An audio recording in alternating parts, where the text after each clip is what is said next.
দেশের বাইরে আমার কোনো ঠিকানা নেই, এটাই হলো আমার ঠিকানা। এই দেশ, এই দেশের মাটি, মানুষই আমার সবকিছু। কাজে আমি দেশের বাইরে যাব না। খালেদা জিয়াকে কেন আপসহীন নেত্রী বলা হয়? খালেদা জিয়াকে পরিচয় করিয়ে দেওয়ার সময় তার নামের আগে আপসহীন নেত্রী অভিধা যুক্ত করা হয়ে থাকে। এর পেছনে রয়েছে কয়েকটি রাজনৈতিক ও ঐতিহাসিক কারণ। তার রাজনৈতিক অবস্থানের দৃঢ়তা, আন্দোলন কর্মসূচিতে অনড় এবং নিজ অবস্থানে অবিচল থাকার কারণে এই বিশেষণে ভূষিত হয়েছেন তিনি।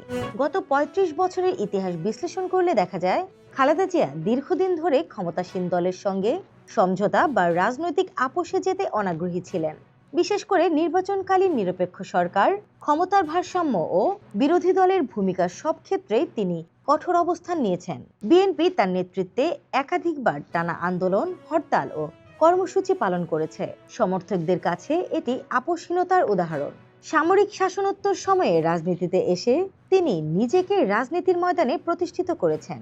আওয়ামী লীগের সঙ্গে দীর্ঘদিনের তীব্র রাজনৈতিক প্রতিদ্বন্দ্বিতাও তাকে আরো কঠোর করে তুলেছে বলে অনেকে মনে করেন। তার বিরুদ্ধে হওয়া মামলা ও কারাবাসকে তিনি রাজনৈতিক প্রতিহিংসা হিসেবে দেখেছেন বটে, কিন্তু তার বিপরীতে তিনি কারাবরণ করে কর্মীদের ধৈর্য ধরতে পরামর্শ দিয়েছেন। সেখানেও তিনি আপোষ না করে লড়াইয়ের পথ বেছে নিয়েছেন বলে রাজনৈতিক অঙ্গনে তার সুনাম অক্ষুণ্ণ রয়েছে। তার আপোষহীনতার সবচেয়ে বড় উদাহরণ হিসেবে সামনে আসে তত্ত্বাবধায়ক সরকার ব্যবস্থা ২০০৬ থেকে ২০১৪ নিয়ে। তিনি নির্বাচনকালীন নিরপেক্ষ তত্ত্বাবধায়ক সরকার পুনর্বহালের দাবিতে দীর্ঘদিন অনড় ছিলেন। আওয়ামী লীগ সরকার এই ব্যবস্থা বাতিল করলে তিনি সংসদে বা রাজপথে সমঝোতায় যাননি। এরপর তিনি ২০১৪ সালে তত্ত্বাবধায়ক সরকার না থাকায় বিএনপি ওই নির্বাচন সম্পূর্ণ বর্জন করে। শেষ মুহূর্তেও তিনি অংশগ্রহণে আপোষ করেননি, যদিও এতে বিএনপি সংসদের বাইরে থাকে। ২০১৩ থেকে ২০২৫ সময়কালে তিনি সরকার বিরোধী আন্দোলনে কঠোর অবস্থান নেন। সরকার ও বিরোধী পক্ষের মধ্যস্থতার প্রস্তাব এলেও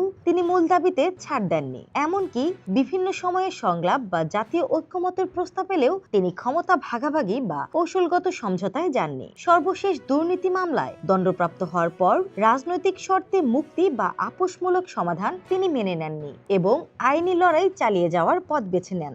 তার এই অনড় অবস্থানের কারণে ১৯৮৬ সালের নির্বাচন গ্রহণযোগ্যতা হারায় এবং এরশাদ বিরোধী আন্দোলন নতুন শক্তি পায়। সেই সময় অংশীদারিত্ব, মন্ত্রিত্ব সহ আরো আকর্ষণীয় প্রস্তাব দেখানো হয়েছিল খালেদা জিয়াকে, কিন্তু তিনি দৃঢ়তার সঙ্গে জানিয়ে দেন, স্বৈরাচারের অধীনে কোনো নির্বাচনে বিএনপি যাবে না। যতক্ষণ না গণতন্ত্র মুক্তি পায় ততক্ষণ রাজপথই আমার ঠিকানা।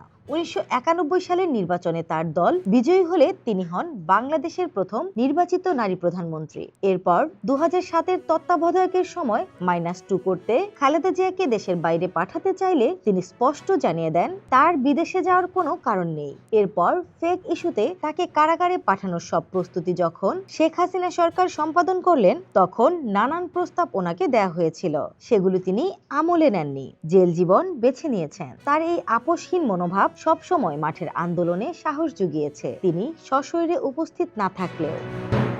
আসুন, প্রতিহিংসা, প্রতিশোধ নয়, পারস্পরিক ভালোবাসা ও ভ্রাতৃত্বের মাধ্যমে আমরা সকলে মিলে আমাদের প্রিয় মাতৃভূমিকে, বাংলাদেশকে সত্যিকার অর্থেই একটি বাসযোগ্য, উন্নত ও গণতান্ত্রিক রাষ্ট্রে পরিণত করি। স্নিগ্ধা আখি, দৈনিক নতুন সময়, ঢাকা।